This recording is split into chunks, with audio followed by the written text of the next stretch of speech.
So, mga kapatid, New Year is full of resolution. Marami tayong gustong gawin, bagong plano, bagong pangarap, bagong pag-asa. Ngunit, ang totoo mga kapatid, it's just about ano na lang.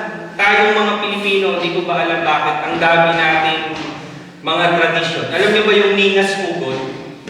Yung mga kabataan, hindi niyo na siguro alam yun. Yung Ningas Hugot, ang ibig sabihin, yung puro simula. Simula lang siya. Pero along the way, ala na, magaling lang magsimula. No? So, ewan po, bakit tayong mga Pilipino, no? Marami tayong gano'n. So, pero, totoo man o hindi mga kapatid, ang pagpasok ng taon no, ay lagi tayong puno ng mga new ideas. No? Gusto ko ganito, gusto ko ganyan, gusto ko itong taon na to, may mga ma-achieve. No? It's not bad. At maganda naman yun. Kasi ang pangit naman nun kung papasok ang taon na wala ka nang iniisip. No? Wala kang pangarap, wala kang gustong ma-achieve, wala kang gustong self-improvement man lang. Pero alam ko lahat sa atin ay gusto ng mas magandang taon. Amen? No? Meron ba ditong, ako pastor, gusto ko yung 2026 mas pangit kaysa sa 2025. Pero wala naman. Lahat tayo gustong mas maganda, no? At mas simula ng maganda. So, ang tanong natin mga kapatid, paano kung ang tunay na simula ay hindi lang pagbabago ng petsa? So, yung year lang, nga, Ningas Hugot. Kung hindi, ang tunay na pagbabago ay pagbabago ng puso. Paano mga kapatid, kung ang bagong simula natin ay hindi natin kayang gawin mag-isa? Paano kung ang pagbabago ay hindi nang saganang atin, kung hindi sa pamamagitan ng pagbabago sa atin ng Diyos? So mga kapatid, ang ating pangunahing talata sa hapon ito ay matatagpuan natin sa 2 Corinthians 5:17. At ito ay very familiar sa atin, no? Lalo sa wikang English. No? But I choose to read it in Tagalog. Ang sabi dito, kaya kung ang sino man ay dahil Kristo na, siya ay bagong nilalang. Ang mga lumang bagay ay lumipas na. Narito ang lahat ay naging bago. Tayo ang lahat ay sumandaling manalangin. Aming Diyos, aming amang makapangyarihan sa lahat, tuminga po na napakabuti niyo. Salamat Panginoon sa biyaya ng buhay na kami binangon sa aming mga higaan, Panginoon. At narinito kami, salamat po sa pribileyo na malaya kaming nakapananambahan, nakapag-aawitan, nakapagpupuri sa inyong Panginoon. Samahan niyo po kami, Panginoon, sa unang-unang mensahe na aming maririnig sa aming tahanan dito, sa church na ipinagkaloob niyo sa amin na pagdausan sa nakalipas na mahabang panahon, Panginoon. At nawa, buksan niyo po ang aming puso't isipan, makita namin ang aming kalagayan, makita namin, Panginoon, ang aplikasyon nito sa aming buhay na magdudulot sa amin ng pagbabago upang masunod namin ang inyong kalooban. Muli po, Panginoon, sa inyo po ang papuri ang pasasalamat sa pangalan ng inyong anak na si Jesus. Amen. So, brothers and sisters, bigyan natin ng konting background itong ating text. No? Dahil ito madalas natin naririnig. No? Ito pa yung kinuquote natin when it comes to salvation. Unless you are born again, nagkaroon ng bago, wala nang luma, hindi ka makakarating sa kaharian ng Diyos. Pero ano ba ang nag-udyok kay Apostle Paul para sabihin itong mga katagang ito? No? Alam niyo po mga kapatid, ang mga taga-Korinto, no, ang mga mananampalataya sa taga-Korinto ay maraming problema. No, akala niyo ba yung mga charges na nasulat sa Biblia walang problema? Hindi. Kaya sila nasulat sa Biblia dahil marami silang problema. At sa dami ng problema na nila, doon tayo matututo. No? So, ang mga mananampalataya sa Korinto, marami silang hidwaan, maraming kasalanan, maraming katuruan na sila sa pagan belief. Marami silang practices na ini-incorporate pa rin nila. So, dahil yun yung nakasanayan nila. At marami pa rin may hina sa pananampalataya. So, dito mga kapatid, ipinapaliwanag ni Apostle Paul ang kahalagahan ng reconciliation. No? Na sa pamamagitan ni Kristo, ang tao ay hindi lamang pinatawad, kung hindi binago. No? Nabago. At mga kapatid, always remember that in the church, sa simbahan, sa iglesia, sa kapulungan ng mga mananampalataya,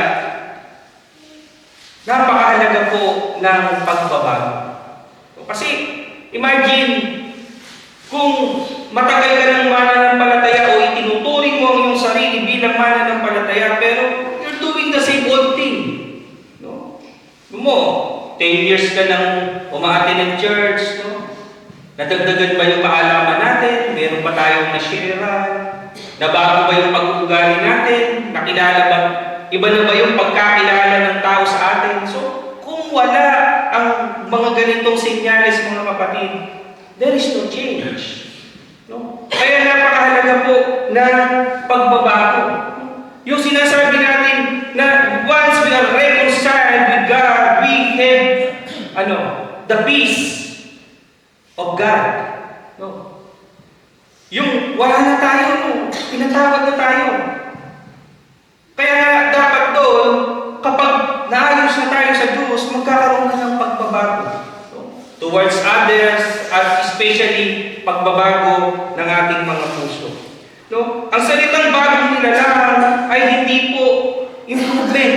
No? Kaya nga minsan, mas mainam, bago na. No? Bago na lang. Kaysa yung nire-renovate yung bahay. Diba naririnig yan minsan? Mas malaki kasi magagastos pag nire-renovate lang eh. Pag nire-renovate pa, tapos mainam, baguhin na lahat. Diba? Kaya nga yung may mga pera nakikita natin sa amo o sa Pilipinas man. Imbis na pa-renovate, i-improve, bago na, mas maganda ba? No? And when we talk about this change, brothers and sisters, bago. No, hindi po ito self-improvement lang. No? Kung hindi pagbabago. No? Ganap na pagbabago. So meron po tayong mga points na pag-aaralan mga kapatid. Ang ating mga theological points this afternoon. Una, ang bagong simula ay na kay Kristo. So, anong ibig sabihin nito, Pastor? No? Wala akong makapagsisimula kung wala po ang Diyos. No? Kaya sabi dito sa verse natin, kung ang sino man na kay Kristo na. So anong first step? Kailangan nandun ka na kay Kristo. Kaya lagi yung sinasabi na hindi ko alam kung napapansin nyo, no? Do you accept Jesus as your Savior and Lord? Lord and Savior.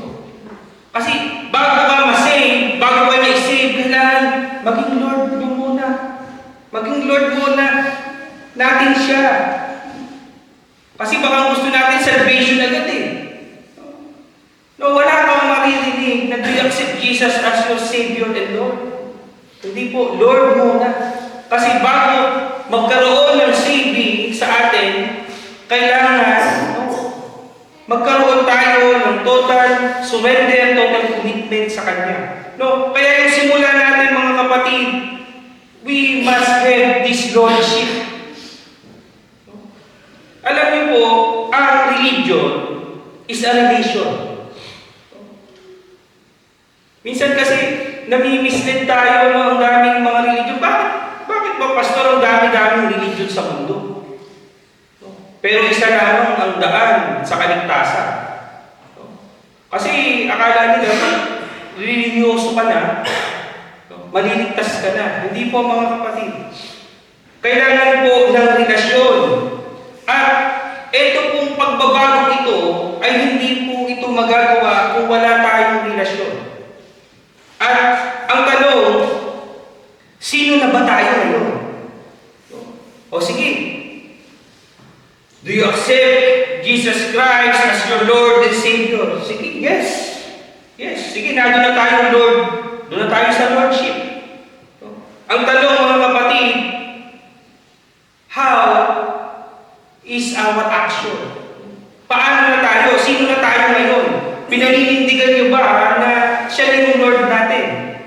Ano na yung katayuan natin ngayon? Sino na ba tayo ngayon, mga kapatid? No? Hindi po sapat ang pagbabago ng ugali kung walang pagbabago ng pagkakilanlan. No? Yung sino na tayo? No?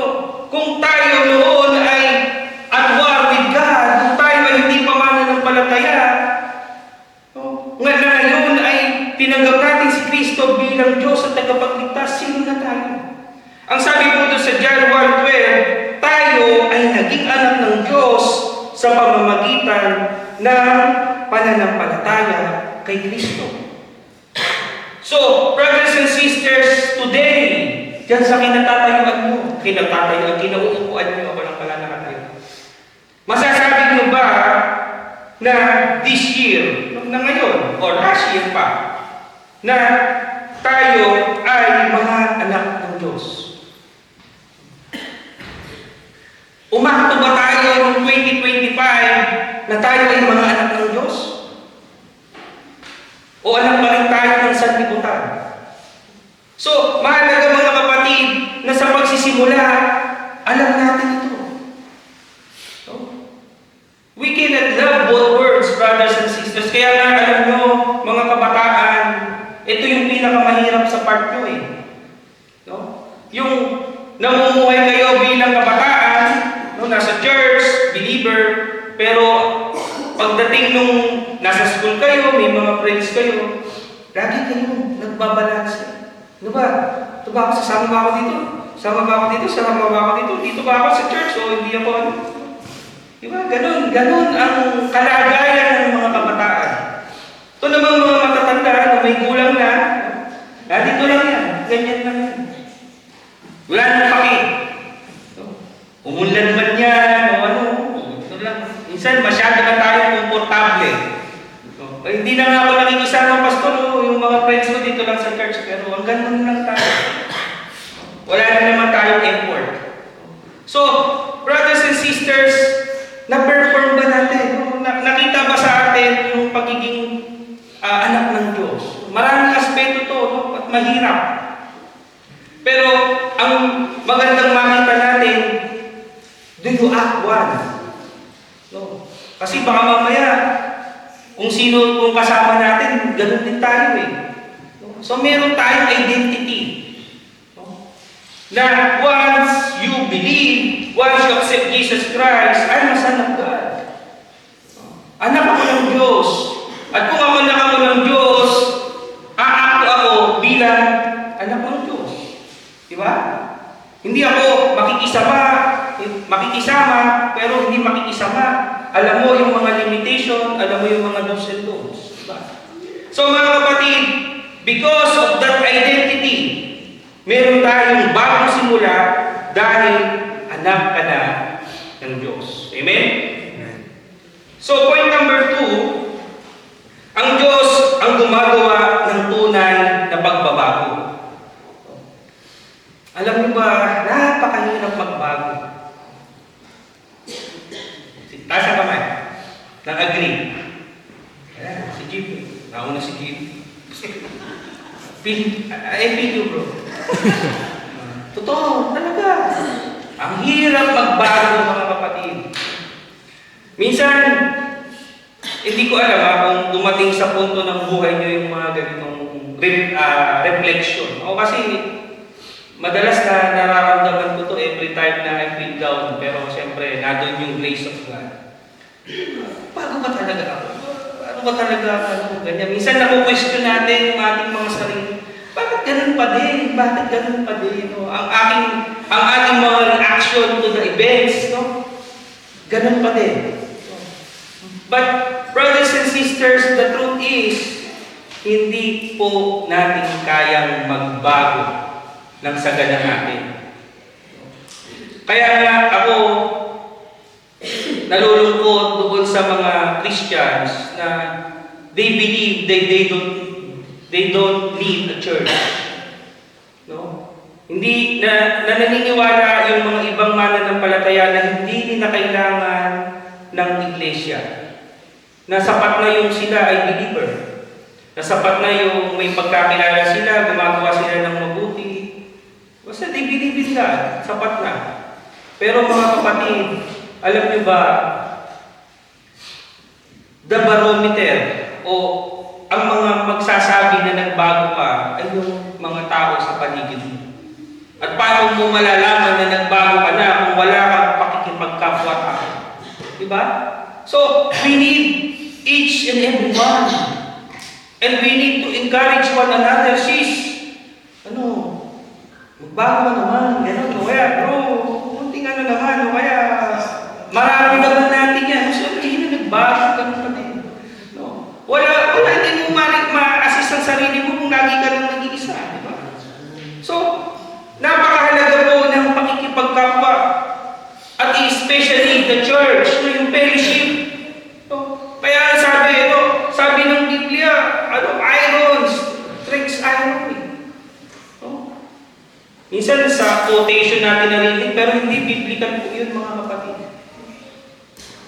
So, kailangan po natin, mga kapatid, ng pagbabago na hindi sa ganang atin. No? Ito po yung regeneration ng Diyos sa buhay natin. Kaya nga, mga kapatid, ito ang tanong Pastor, ang daming masama. Pastor, ang daming gumagawa ng mga kamalian. Especially sa gobyerno. Bakit hindi na lang baguhin ng Diyos? Kasi nga, mga kapatid, hindi nila kayang magbago. Wala akong kayang magbago sa sarili lang nila. Dahil nga, mga kapatid, kailangan mo ng pagbabago na nagmumula sa Diyos. At hindi din po, ganun pala, Pastor, Diyos pala nagbabago, bakit hindi na lang baguhin ng Diyos ang lahat ng masama? Hindi rin po niya kaya gawin mo. Dahil hindi po binabago ng Diyos ang ayaw magbago. So, tatandaan din po natin ito. Yan po ay nature. At ang Diyos bilang mapagmahal, bilang just, hindi po niya pinipilit na mahalin siya. Hindi po niya pinipilit yung pagbabago, na magbago ka para sa akin. Hindi po. Pero kung gusto natin, mga kapatid, ibibigay ng Diyos yung pagbabago. So, brothers and sisters, ang sabi po, ang pagbabago ay hindi panglabas lamang, kung hindi pangloob. Ang sabi po doon sa Ezekiel 36, verse 26, binigyan kayo ng Diyos ng bagong puso at bagong espiritu. Change of heart and change of spirit. So, mga kapatid, may bagong simula dahil tayo po ay binago ng Diyos. Sa ating pong susunod na puntos, hindi na tayo ang may hawak ng nakaraan. So, ito po ay overview lamang. Sa susunod na Sunday, we will deal with this na mas broader. We will talk about our past. Pero dito, bibigyan pa rin natin ng overview. Ang sabi, ang mga lumang bagay ay lumipas na. Anong ibig sabihin nito, mga kapatid? Marami ba sa atin ang alipin pa ng nakaraan? Marami bang alipin ng nakaraan dito? Hindi pa makapag-move on? Wala naman siguro. Yung mga bago naman. Diba? So, mga kapatid, ang sabi yung mga lumang bagay ay lumipas na. So, yung kaninang binanggit natin, yung reconciliation. Mga kapatid, we are forgiven. Diba? Ano na tayo ngayon? Diba? Anak na tayo ng Diyos. Hindi po tayo pwedeng maging anak ng Diyos kung hindi tayo pinatawad sa ating mga kasalanan. So, yung mga dating kasalanan, dating kamalian natin, yung dating Sino ba dito yung matanin? Meron akong nabanggit sabi, meron akong narinig na pastor, nagkwentuhan kami. Sabi niya, alam mo, sister, ano ka ba sa Pilipinas? Sabi ng pastor. Teacher po. Recently lang to, nakakwentuhan ko itong pastor. Pinikwento niya itong illustration na. May teacher po, pastor. Very proud siya. Sino may mga alam ko, may mga teacher dito. Sabi niya, alam mo, sis, parang hindi ka teacher. No? Alam mo, sabi ng pastor, sabi niya, tingin ko, farmer ka. Kasi, ang hilig mong magtanim. Sabi niya, magtanim ng sama ng loob. Sabi, hindi ka teacher. No, farmer ka. Hindi, siyempre, yung teacher, siyempre, para siyang napusa ng tubig. Kasi, hindi mo, teacher daw, tapos farmer ka daw. Siyempre, yung mga bagay na gano'n, somehow, will bring us realization. Ganun ba tayo mga kapatid? Habang tumatanda tayo, lalo tayo nagtatanim ng sama ng loob, o kaya lalo tayo humihirap sa atin ng magpatawad. So, yun dapat yung natin mga kapatid, no? Yung hindi na tayo dapat alipin ng nakaraan, yung tao niya, yung sama-sama niyang ginawa sa akin niya, di ba? Ting makikit kumukulo ang dugo ko dyan, di ba? Gano'n. Dapat hindi na gano'n. Kasi mga kapatid, isang beses ka na sinaktan, tuwing inaalala natin yung sakit, paulit-ulit natin nararamdaman. No? Duro narinig nyo na yan. No? Pero mga kapatid, kailangan natin forget the past. Let us leave behind. No? Kasi nga, lalo lang tayong masasaktan. No? Buti po ang Diyos, no? Pinatawad tayo. We are redeemed, we are forgiven. No? At dahil dito mga kapatid, yung tayo ay pinatawad na, kinalimutan na ng Diyos yung ating nakaraan, wala na pong kapangyarihan dapat sa atin. Kaya nga, alam niyo ba, bakit may mga kasalanan? Ito, walang exempted dito. No? Lahat tayo, we are under this. No? May mga kasalanan tayo na minsan hindi tayo aware na bakit patuloy pa rin natin nagagawa. Ba't paulit-ulit pa rin natin ito nagagawa? Maybe because hindi pa natin ito talaga hinihingi ng tawad. Kasi ang sabi, kapag tayo ay redeemed, we are forgiven, no? Nakakalimutan ng Diyos yung nakaraan. No, ang sabi doon sa Romans 8:1, wala nang hahatol sa mga na kay Kristo Jesus. Ibig sabihin, you're forgiven. Wala na yung past mo, kung ano man yung mga nagawa natin kasalanan. But somehow, we are still lingering. No? Nagagawa pa rin, nandun pa rin tayo sa nakaraan, may mga sama pa rin ang loob, hindi pa rin tayo marunong magpatawad. Alipin pa rin tayo ng kasalanan. Alipin pa rin tayo ng nakaraan. Pero mga kapatid, dahil simula, alam niyo ba kung bakit lagi meron simula? Ito yung chance lagi, di ba? Meron tayong laging chance. No? To forgive, to forget, di ba? And even ask forgiveness kung tayo man yung mga nagkasala. So, meron tayong bagong simula dahil hindi na po tayo alipin ng nakaraan. So, itong 2026 mga kapatid, kung meron tayong mga excess baggage, no? Meron mga tayong dapat kalimutan na. No? Pero alam po talaga, yung isang bagay na hindi nyo kayang kalimutan, yung may utang sa inyo. Pastor, kalimutan ko na lahat, pero yung may utang sa akin, hindi ko talaga kayang patawarin yan, Pastor. Hanggat hindi niya nababayaran yan. Tama naman yun. Utang ay utang. Kailangan bayaran. Pero yung mga nagawan sa atin ng hindi maganda, nasaktan tayo, patawarin na natin sila. Magpatawad din tayo. Kasi tayo rin, excess baggage yan. dagdag alalahanin, isuko natin lahat sa Diyos. No? Para tayo ay malibero ng mga baggages na yan. No?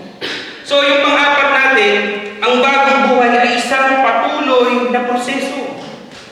Ang sabi, naririto, ang lahat ay naging bago. Ang bagong simula ay bagong pananaw, bagong layunin, bagong pamumuhay. No? Mga kapatid, ang bagong taon, yung mga pag-New Year's resolution, yung mga gusto natin ma-achieve every time na pagpasok ng bagong taon, hindi lamang po ito isang event. No? Hindi lamang ito tuwing January, mga kapatid.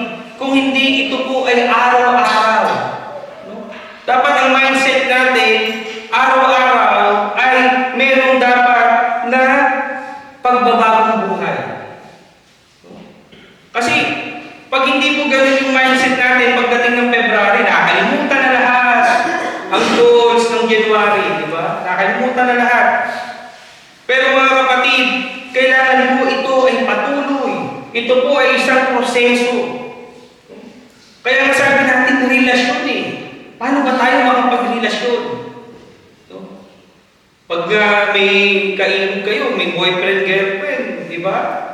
Communicate ng communicate. Lahat, ginagawa, lahat, binibigay. No? Kahit wala, pumupunta. Di ba? Ganun tayo. No? Pero mga kapatid, yung effort na yun, bakit? No? Kasi, nagbibigay tayo ng oras, nagbibigay tayo ng halaga. No? Kaya, kumbaga sa in our relationship to God, we must empower ourselves. Paano tayo lalago? Paano tayo magkakaroon ng pagbabago? We isolate ourselves, lumalayo tayo sa Diyos. No? Kailangan mga kapatid, we must emerge. No? Nagpapatuloy tayo. Ang sabi po doon sa Philippians 1 verse 6, no, as we paraphrase this, ang Diyos ang nagpapatuloy at tatapos ng kanyang mga gawain sa atin. Kaya mga kapatid, huwag tayong matakot na magsimula. Huwag tayong matakot na gawin yung partisipasyon natin kasi mga kapatid, sa panahon na ginagawa natin yung ating part, ginagawa din ng Diyos yung kanyang part. Sabi, siya yung nagsimula, siya yung tatapos. Kaya nga mga kapatid, may bagong simula dahil meron tayong kasama sa araw-araw. We must believe this, brothers and sisters, na tayo bilang mga mananampalataya, araw-araw ay kasama natin ng Diyos. Amen? Alam nyo kasi kung bakit? Pag hindi ka na naniwala dito na araw-araw kasama nyo ang Diyos, we're just like others. Katulad lang tayo ng mga hindi mananampalataya. Pag hindi tayo naniniwala na araw-araw ay kasama natin ang Diyos. Dahil yun yung kaibahan natin. Kung hindi natin ito i-embrace, hindi tayo sasampalataya dito mga kapatid, katulad lamang tayo ng iba na hindi mananampalataya at walang Diyos sa buhay. So, napakahalaga nito mga kapatid na alam natin na sa bawat araw, you are a child of God and God is with you. Kaya nga Emmanuel, di ba? God is with us. So, ngayon, narinig natin ito mga kapatid, the challenge for us is iwan na po natin ang lahat ng dapat iwan ng nagdaang taon. Lahat ng dapat natin baguhin, lahat ng dapat natin isuko sa Panginoon. Ano po yung mga kasalanan na dapat natin iwan? Ano yung mga pagkatakot na dapat natin ipagkatiwala sa Diyos? Ano yung mga sugat na kailangan natin pagaling? Hindi po natin kayang dalhin sa bagong taon ang mga bagay na hindi naaayon sa kalooban ng Diyos. Kaya bago let's leave the past. Kung ano yung mga bagay na hindi ayon sa kalooban ng Diyos, iwan na natin yan. At magsimula tayo muli itong taon na ito. Yakapin ng bagong taon na may pagkakakilanlan kay Jesus. Hindi na po tayo alipin. No? Alam niyo ba,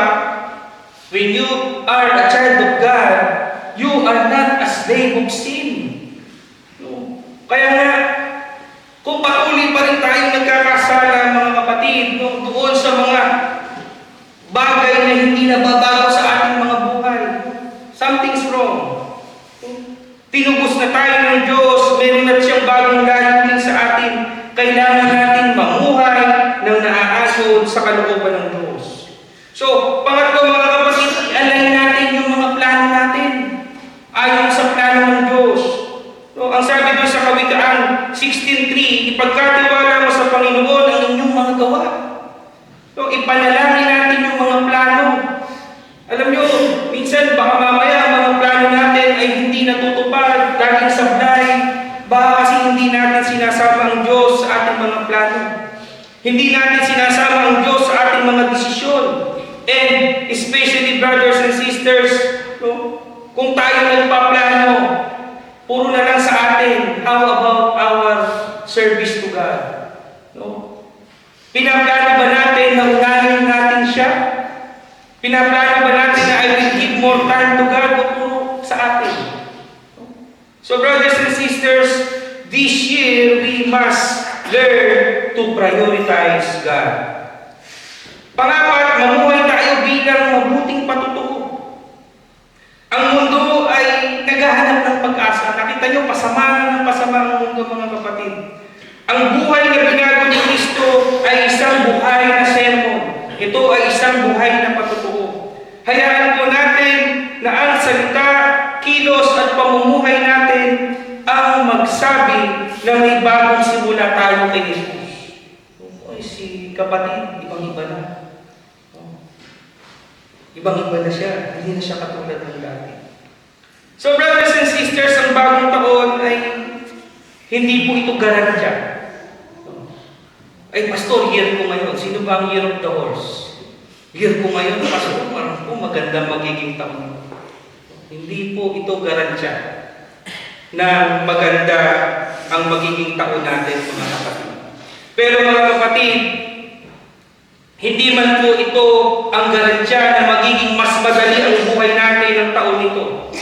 Pero mga kapatid, ang tandaan po natin, ito po ay pagkakataon upang mas lumalim ang ating paglakad na kasama ang Diyos.